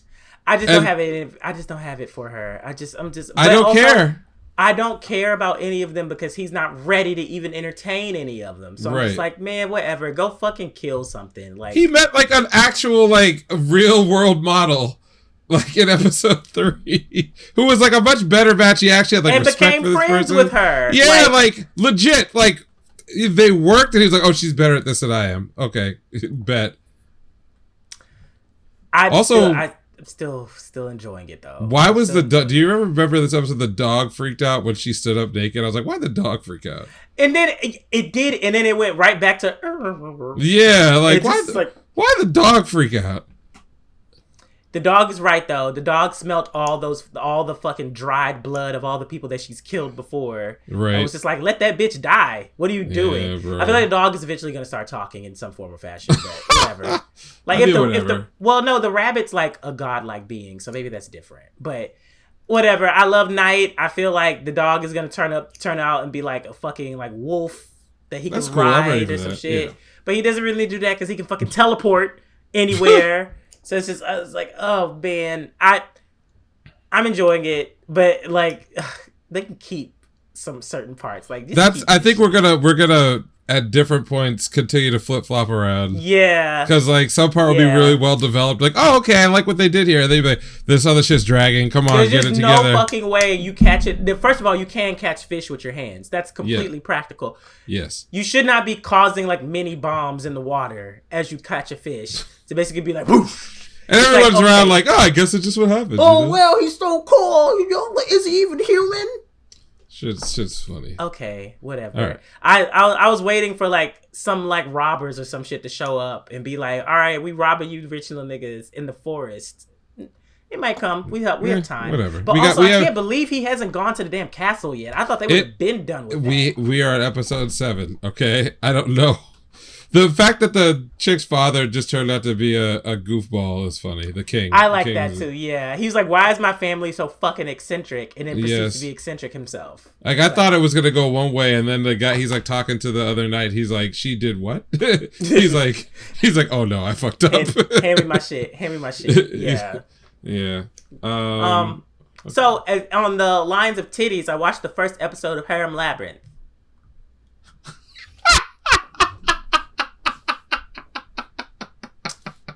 Yeah. Yeah. What would possess you to do that? Well, I wanted something to watch while I was eating, but I wanted something to watch that I wasn't going to have to record a reaction to. So I was like, what is something that I've been meaning? And I was like, Harem Labyrinth. Talk about a nigga who just gets the job done on episode 1. Just fucked up. So yeah, just open the episode with slaughter. Just like slicing niggas in half, heads coming off. So I'm like, okay, and then the log out, end, close, in close window, end. Okay, but I've got to. I mean, not that I ever thought you were lying about it, but like, my God, I am so interested in the fucking rules of the world. I'm so interested in it. The titties really didn't even come until the end, and then even that, they wasted no fucking time. Once he got into that parlor, oh my God. They were like, yeah, we're gonna go here to sell the slaves. And then they're like, okay, we agree to sell a slave. And he's like, you saw her? You like them titties? Yes. You like that? You want that? I'll sell it to you. Oh, and she's not actually, she's like a beastkin. You can nut in her as many times as you want to. Yo, bro, that was fucking crazy. I was like, yo, what the fuck? It went from like an understandable progression of like isekai bewilderment and like learning the rules to literally just like horny, like just like up. I was like, this was not even teased in the earlier part. Like the nigga wasn't even talking about being horny. He noticed her, and the owner was like, "You want to get in that gut? You want that? You want that shit, bruh? You want that shit on the reg? I'll give you a discount. Come up with the money in 4 days." I'm like, what? And then he leaves the room, and she's dressed in like another clothes, and she's like, "Oh, my master said that you're very interested in me." Just like titties, just like da-da-da. And I'm like, okay, this is okay. Yeah. It really took me out though, that like the whole explanation of like why she would be an amazing sex slave for you. Just like, yep. I was like, what? I was like, bro, like, I mean, these are all ideal standards, because that was the one thing when you were telling me this, but I forgot about it. When you were talking about the show as you like the season was going on, well, I was like, he's fucking this girl so much. I was like, how come nobody getting pregnant? And they took care of that problem because you did say this when you watched the first episode. I remembered it, and I was like, oh my God, like, yeah, they can't get pregnant because they're literally different species or whatever. So like, it's just not gonna take at all. So I watched that first episode, and I was like, that was a lot for me, actually. I will be back. Yeah, I will continue. But it was something. It was something. And I watched the censored version of it too, so I need to find that uncensored. You know what? I presume you will do that, but my takeaway from that whole season was I actually think that I probably would have preferred just watching the censored version. And I'm all about the smut, but it actually like got to a point where I was so enjoying the story that in a lot of ways I would just like skip the porn because I'm like, this is not like advancing the plot. But that said, once you watch it one way, you're like, if you're into it, you'll be into it. If you're not into it, you will not, because they give you. I wanted to see because they had like the blurry white, and then they were. It was the blurry white, and then they were censoring words in the translation. Yes, that part I think is not great. And I was like, and so I had to like guess what they were saying, but I was like, it's pretty clear what the fuck you meant, but like I would just like the words so that I'm not filling it in by myself. So that's why I was gonna go look for an uncensored cut, because I was just like, it's definitely I don't want to do out all there. this guessing. Yeah, I will just say that I'm saying this from the point of view of someone who watched the uncensored version, and because I decided what it was I really liked about it, I can kind of make that statement. But one thing to point out in relation to the that not getting pregnant part, in any other series, that statement, that throwaway line, would have purely been to facilitate lots of unfettered sex with no explanation afterwards. Yes. In this one, the main character, you will find out in episode 2, the very beginning of episode 2 is a flashback where he goes. Oh, you told me that he gives the sword to his son. Yes, his son that he realized that he fathered in the first town. Oh yeah, in a sex scene that we didn't see. Right. I think like when that happened, I was like, my mind was blown because I'm like, what is this show? There are actual consequences. He also did not like look like he was like, he had his harem with him. He had like all the girls. Yeah. But his demeanor was not the demeanor of somebody who like didn't care about what was going on. It was like very melancholic and very like sad almost. Like he realized that like he had left something behind that was important and abandoned his child and like didn't have the right to actually be in this kid's life, and so like he maintained the lie about who his dad was, has like this moment where he gives the kid the sword and then the kid walks away and he's just like looking at him, and it's like I'm like, I was not expecting all of this with like all the horny sex slaves standing behind him. It's like I don't know what this is, but I'm intrigued. It's provocative. I want to know what it is. And I didn't even got into the fucking labyrinth yet because I'm so the labyrinth. He works for 3 episodes to be able to afford like the stuff that he wants. Yeah. So I watched that. It was good. It was good. It definitely cannot be for everybody though. Like, oh no, my God. Absolutely not. Like, absolutely not. But yeah, on the subject of floppy titties, that's what I had watched. Okay, I did not expect that. Please give us an update when you. Listen. I'm gonna make my way through it. I'm gonna get through it because I really did enjoy the in the beginning, I thought they were gonna like chop the thieves' hands off and shit like that, and they were like, "Nah, when people do bad shit, they become slaves, and then you sell the slave, and then part of the money goes to their family because they lost a like able-bodied worker, and the rest of the profit goes to you." And I'm like, that is, it's a lot, but it makes a lot of sense. It is, yes, it's a lot. Like for you to straight up become a slave, but it is considerate to basically be like, the money made from it goes to the family that lost a family member due to slavery. So it's kind of just like, okay, I wasn't expecting it to be like, not even, I mean, it's not lenient. The person is still in slavery, but it was kind of just like, this is showing more thought than I initially expected. And this was the entire first, like 2/3 of the episode was them fleshing out like the laws of the world and like him learning about things and he being the savior of the village and shit like that. So yeah, I will be continuing. I will be continuing. It's an internally consistent smut anime. it's a weird combination of a lot of really good ideas. Love MMO isekai shit. Yeah. So I'm gonna have to dig further. Yeah, it's a weird one. I would say there's a very specific audience. I don't even know how to characterize the audience that this would be for, because it's probably too much for anybody who just wants porn. Like, yeah. Too much talking. Yes, there's a lot of exposition and a lot of world building and system development. And it's one of those things where, like, that is not an aspect that you... It's not for horny niggas, you know what I mean? Like, horny niggas are trying to get to it. Like, World's End Harem, that is like really more the speed of just 2 minutes of development. Right. Maybe. Fuck these characters, they shouldn't even have names, you know what I mean? Like, they're just fuck dolls. And I see my teacher at school. Yeah, whatever. Right, yeah. Like, that's all it really is. And so, like, that's, to me, the speed of that fan. This one has basically even more graphic sex in it than World's End Harem does. Even censored or uncensored. It's more.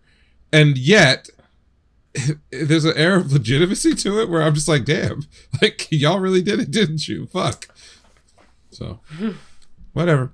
Well, I have something to look forward to. Right. Quick hits from me. Dead Mount Deathplay, actually interesting. They're doing some interesting stuff. There was 2 very well animated fight scenes that were smart.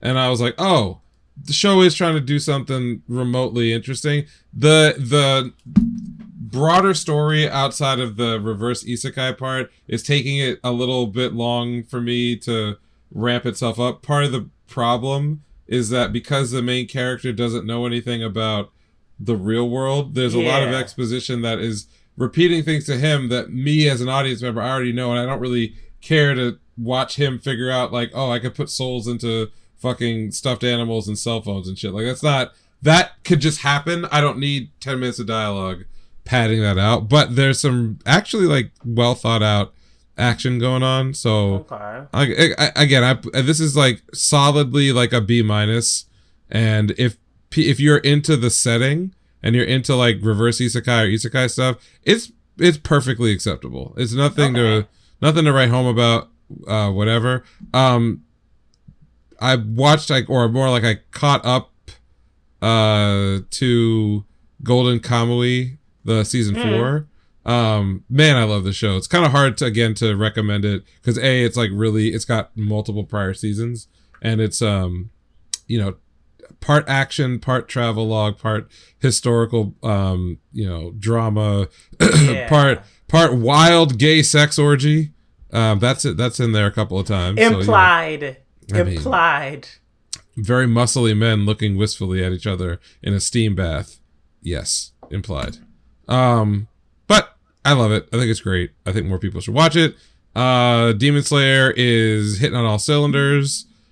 Another great episode from 2 weeks ago.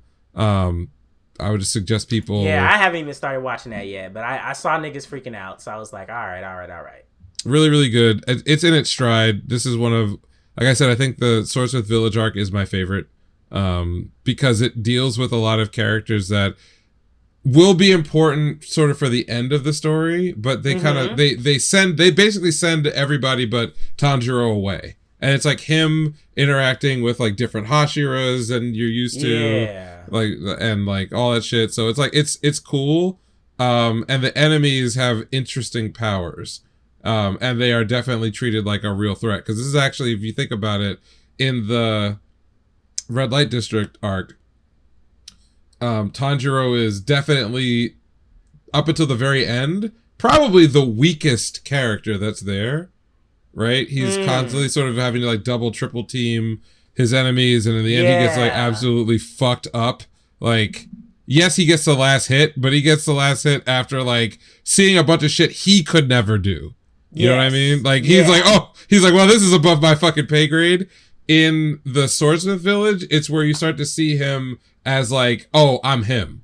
Like, okay. It's sort of like his coming out party, much more of a solo act, and so you don't get Zenitsu screaming or like, Inosuke. And I love all of them. I think they're great, but like those are it says something about like a story when you can take away the pieces that are like holding up maybe other people's interests, and it still works. Like the main character is still really cool. Like when like Luffy gets separated from everybody in One Piece, and all those characters are away from each other, and you sort of like see what he's doing alone. Yeah, you see what everyone else is doing alone, and you're like, oh wow, actually I like all these characters, and now that they're separated from each other, I'm now excited for when they come back. But it adds to their credibility that they were off doing shit without like power scaling against each other. They're not needing to rely on each other to power scale. Shit like and that. you get the satisfaction when they all do come back together later on that you're like, oh, okay, I miss these guys. So it's a break, right? And so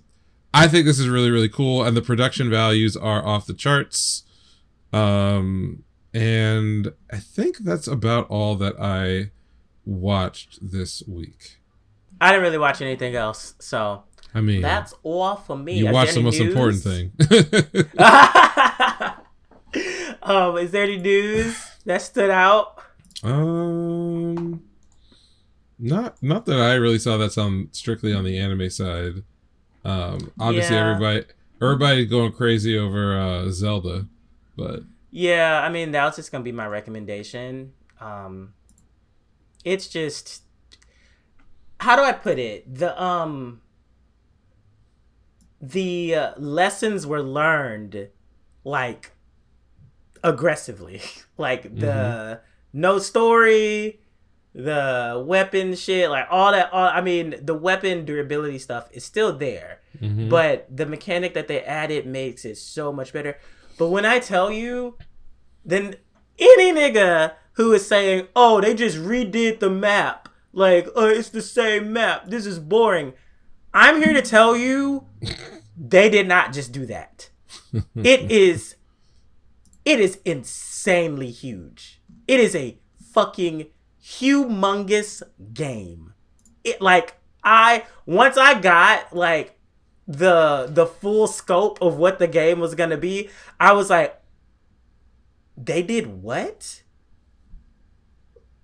Nigga, you niggas are crazy. But actually, I love it because that means they were working the moment they announced this shit, they were actually developing the shit out of this game. And the Monolith soft scale from the people that they brought over from Xenoblade 2 and shit like that to help out with everything.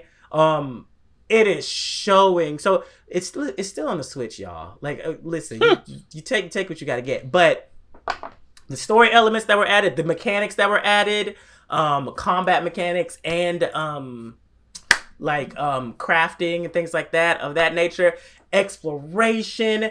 It's so much fun to go around and just see the fucking changes from the first game. Like every single area is different. Like every single area. And that map is huge from the first game. Everything, if you think of a character, you can most likely find that nigga and basically be like, what's going on with you? And it's like, wow, like you didn't just like copy and paste the NPCs and be like, yeah, that nigga's still in the same space, like over there. He's just chilling. Like he ain't gonna do nothing different for the rest of his life. It's like, no, this nigga's actually in this village now and doing this, and this is what's going on here. And like there are pirates over here, and so these niggas are all over the place. And it's just like, wow, like it's just non-stop. It's non-stop rewarding of like going out of your way and like checking things. I mean, not that the first game did do that, but like I remember the first game compared to this game. The first game, if you thought the first game felt empty, this game's completely fucking solves it. Like around every fucking corner, there's something for you. Yeah, just it is. I already know I'm gonna put like 300 plus hours into the game. Oh shit. Because I found exploration in the first game to be kind of like, like I gotta go all the way over here, I gotta go back and get my horse, blah blah. Now, bitch, I'm going everywhere on foot. I'm like discovering this over here. I'm doing this. I'm fighting these niggas. I'm like crafting this weapon. I'm like, yo, this shit is super powerful. Like you can depending on the enemies that you fight, you can craft. If you get a weapon that has like a base of like a wind thing, you can do like a ice projectile wind thrust. I'm just like, oh wow. Yeah, like they really, and then the machines. If you haven't seen the Korok crucifixions, go search Korok crucifixions. These things, them shits. First of all, it didn't even occur to me that niggas would do this shit. I've had stuff where I've tried to transfer the Korok and things have gone wrong, and I'm like, damn, oh fuck, well, shit, that happened. Niggas are literally gathering the Koroks from around the map and finding different ways to fucking kill them or like crucify them. It's actually crazy. And it all has to do with the new crafting system and what you can do and what you can make. So, like, I'm just thinking of all the horrifying things that I've seen that have come out of it. It's so crazy! The dragon penis wooden thing. Yes. Like niggas are really this game is gonna have so much life behind it just because of the fucking just why are people like this though? What is wrong with them? Because, man, I mean, I'd rather them be like this in the game than in real life. So whatever. I mean that's true. But now I'm worried that they are like this in real life. Well, they probably are to a lesser extent. So, but the Korok crucifixion shit, I was like, you niggas are unhinged. Like, I truly did. I was not expecting that to become a trend. But I am excited to see everyone's builds of just like other like really practical things. Like I'm not really watching YouTube videos or anything like that because of course YouTubers don't really have any etiquette when it comes to spoilers. No. So I'm experiencing like a good chunk of the story, especially. Oh, the story is so much better as opposed to like one main quest. It's like 7 main quests at the same time. And so you're constantly getting information from all of the quests and you're trying to like put the pieces together as it's just like, what the fuck exactly is going on and why is it happening? So yeah, it deserves every 10 out of 10 it gets. Every single one of them. It's really fucking good. And if you just want to go around and kill Koroks, I mean, like they or you can like roast them on a barbecue spit. You can fire them out of like you can rocket ship them into the ocean. Yeah, you can shoot them into the middle of Death Mountain.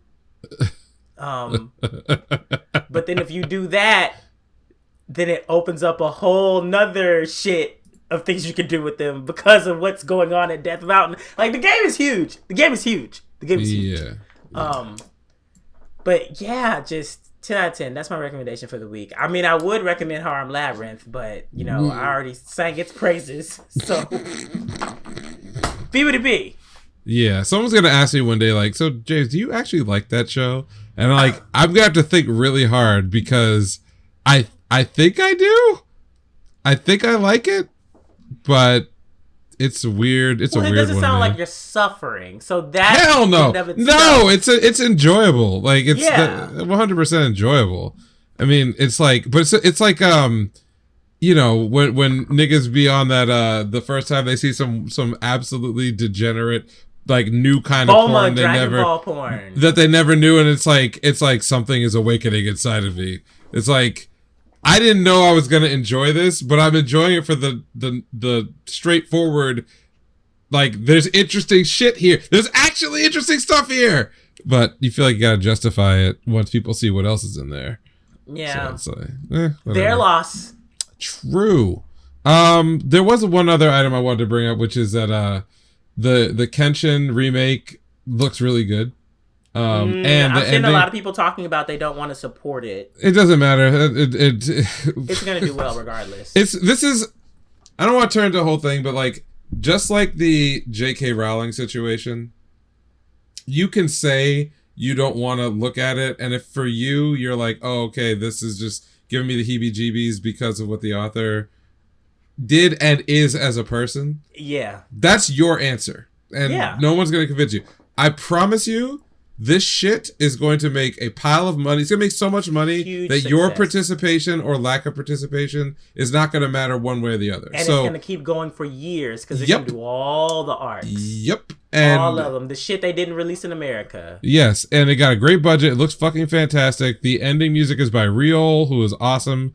And I don't even know how many series she's actually done music for, but like, she was one of my like J-pop finds from like a decade ago when she was kind of and to see her like popping up more and more, I'm like, I'm into this shit. As far as like if there is any like discourse about the ethics of watching it, it's ethically neutral. So if you're gonna be into it and you want to watch it, fine. It's not a statement one way or the other. It doesn't mean anything. It is literally just creative content. James, all actions are statements. How dare you? We're all... I mean, that's true. It is true. But the thing about actions and the way you live your life is your life is 100% a virtue signal. And the only way it's not is if you live by yourself in the middle of the woods and you don't see another human being and don't interact with anybody.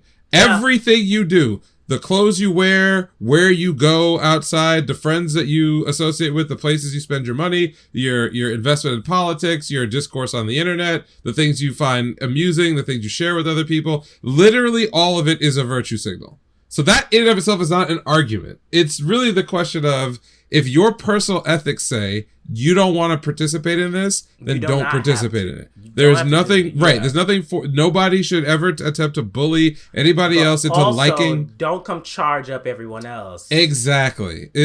Because if you really use the lens of the harm that your dollars are going to cause, you then have to reckon with the fact that it's a tiny teardrop in the ocean. And at that point, it becomes so irrelevant. Because any you can individual snowball that into so many other aspects of life. Like, what did you eat today? Was it by Nestle? Exactly. Was it a subsidiary of Nestle? Yes. Oh, nigga, do I have a story for you? Yes. Like, so all I'm gonna say is, if you, I'm not like the biggest Genshin fan. I wish we got Samurai I watched that X. shit. I don't remember anything. I watched that shit religiously when it was on Toonami. Because it was good. It is. Genshin's really good. It was good. But when I saw Samurai X, my whole world changed. Portions of it for American audiences, right? They absolutely did. Yes. Yeah. So yeah, a lot of stuff. Yeah. So I'm down. I'm watching this. Yeah. So getting the Brotherhood treatment, which is basically what this is, with like a 2023 high tier anime budget. Oh my god! I saw some rumor. Did you? I saw a rumor. Fire Force season 3 is in production. Was that true or not? I believe it is true, but. Thank God. But praise. That's all I can say is praise. Thank you. Praise. Thank you. I mean, what we have? What, 2 more seasons of it? At least, I would say 2 is about right. 2 more seasons, like two core seasons. Yes, two core. 2 yeah, because I feel like seasons. there's a lot left. Yeah, there is a lot left, and the ending of Fire Force is the most bananas shit. Like, I think I got spoiled on it already. Well, I got spoiled of the link. Between that, well, whatever. It doesn't. No, that's listen. But I know, like the last 25 to 30 chapters are like your brain melting. It's all cool. Like it's like there's no more nigga. There's no more rules. Okay, rules are gone. We're doing literally anything. This shit is amazing. Okay. Like, I mean, everybody gets a moment. I see a lot of people say they're not really into it because they're like, "Oh, the first season was boring," and I'm like, "Nigga, this is like, do you know this?" Get any motherfucker who thinks like this, get them out of your life. Yeah, like, get them out of your life. If this is your homie talking like this, that's not your friend. That person is the ops. They're trying to keep you from some good shit. Okay. Get them out of your life. Tell them to go watch Eden Zero, which that's not a bad thing. Right. But it'll distract them from talking to you about things that they don't know nothing about. You'll be super happy. Yeah. They the ops. Okay, so that's good because I saw that posted somewhere and I was like, "Is this real?" Because if it's real, I'm ready for this shit. I've been waiting for this shit. I want it so bad. This shit goes so fucking hard. It is outrageous. The second half of that second season was fucking unbelievable. Great. It was so good. Unbelievable. Like, so good. Especially when they go all the stuff that happened like in the underground too. Bro. Well, the shit that happened in the underground, but also they ended the season with the smiling fucking moon. Yes. And I'm like, you bitches, you come on, man. You know the cameo. We all know the cameo in the bitches. The smiling moon. Okay. That shit is tight. That shit is fucking tight. Okay. Anyway, I'm happy. Sure. I'm happy for it. All right. Yeah, we went on a little. A tangent. That should have been my news thing, but I completely forgot about it until now. Okay, so we have we're combining the questions, which means we have a second question. It's an easy one, hopefully for everybody. I was reminded of it after watching the episode 7 of Hell's Paradise, where we meet the Tencents for the first time, the gender fluid creatures, these beautiful creatures that will tear you apart. Question that I have for y'all is, what was the first character of the opposite sex that you identified with personally? Not you were lusting after. That could be the same person. It's possible. But a character that you actually just formally identified with. Either it was their outlook on life, their presentation in the story, their design. For me, it was definitely the Major in the original Ghost in the Shell movie. I think that the concept of that character and then her presentation, not only as a badass, but also as this center of this really deep philosophical question about what it means to be a human, to be alive. I think that was like, obviously it was not the first time I'd ever heard of that kind of like transcendentalist, slightly transhumanist philosophy. It was not the first time that I'd heard it, but to have it articulated in a way that, you know, this kind of like near future setting and her role in it, I think I just immediately identified with her and her struggle with her identity. I thought that was awesome. But for others, it may be a different character. So what was the first character of the opposite sex that you identified with? All right, cool. And wait, did you do your recommendation? No, and I don't really have like a special one this week. I've been playing way too much Monster Hunter Sunbreak. Like, you still on Monster Hunter? Listen, I was grinding my Hunter rank up to and the master rank. What MR are you? So I am master rank 108. I had to get to 100 to unlock the scorned Magnamalo and all the all the risen afflicted stuff. Yeah. So that was a grind. As far as like any special recommendations, there is a series, a manga that I picked up. It's maybe got about 30 chapters, called Pick Me Up. I don't know if I talked about this. Probably didn't, because I this was in the last 2 weeks. So the concept of Pick Me Up is that the main character was obsessed with a mobile gacha game whose gimmick was that you would roll for a lot of characters, but the game was a simulation, and so you got to like kind of watch them independently do the actions that you assign them in a very post-apocalyptic setting. But the actual manhwa opens with the main character having been yanked into this game by some kind of demonic entity, and he's immediately cast as the, you know, of like an F class whatever. But because he has knowledge of the way the game works, he's at least able to survive.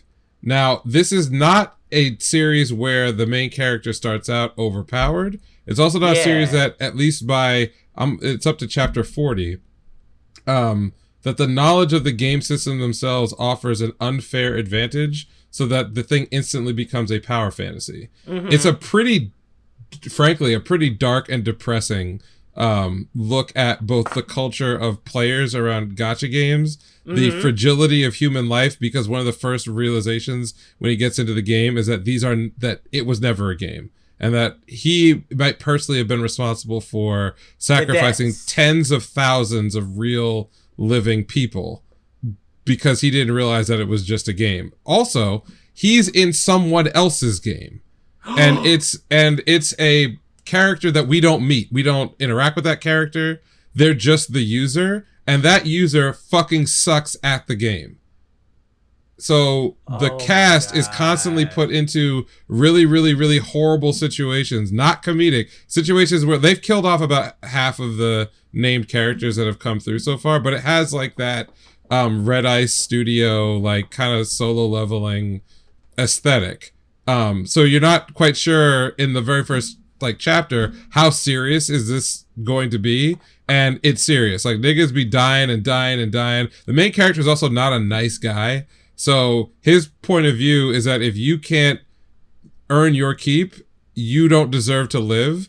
And that is and that's in addition to the fact that he's come to grips with the fact that he may have mass murdered a large number of people, but also the world of his game exists somewhere in this gacha universe, but each instance that a player has when they start up is like its own pocket universe. So there's literally hundreds of millions of additional universe out there, and the characters that he raised are looking for him because he's not playing anymore. It's been like months for him and maybe much longer for them. What else about the series that I really like? That like a regular gacha game, there is a synthesis system with characters, but now that we realize that doing that actually is killing people, or at least it's, you know, erasing their souls. Yeah. One of the ways the main character has to level up is by convincing his player to utilize him as the core of synthesis, but also not use the other characters that he's trying to raise so they can get the fuck out of this situation that they're in. And that can only be done indirectly because there's no way to directly communicate with the player. So there's a lot of like tropey things in here. It's not the first trapped in a gacha game, you know, isekai game system rule-based sort of fantasy setting. That part of it is not particularly unique, but I think that on balance it brings in a lot of elements of both like storytelling, characterization, and like desperate and dire scenarios where you can be guaranteed that at some point in the arc that you're reading there is going to be legitimate like, fuck, I don't know how he's going to get out of this one intact. And that's a hard thing to pull off because a lot of these series are basically copy-paste the same shit. So it's got about 40 chapters. It's called Pick Me Up. It looks really good. I suspect that it's doing pretty well because I've seen it mentioned in like other places casually, like, you know, news about the series. Usually that is an indication. Yeah. Because it's from a studio that everybody knows. I don't know about the author, but it's good, and I enjoy it. And some later plot twists in this first season actually make it much more interesting than even I thought after maybe the first 10 chapters. So I will like give it a light recommend, because I just think it's got hallmarks of being consistent, and the art is really good. All right, well, then that's it for this week. So if you haven't already, make sure you like, subscribe on YouTube, give us those like 5-star ratings on Apple Podcasts, Spotify, Google Podcasts, and follow us on socials, anime_savant on Twitter, and then just regular anime savants on YouTube, TikTok, Instagram, and Facebook. Because that you can exists. God. You can hit me up on Twitter at Neural Handshake. And other than that, peace out, I guess. Yeah. See y'all next time.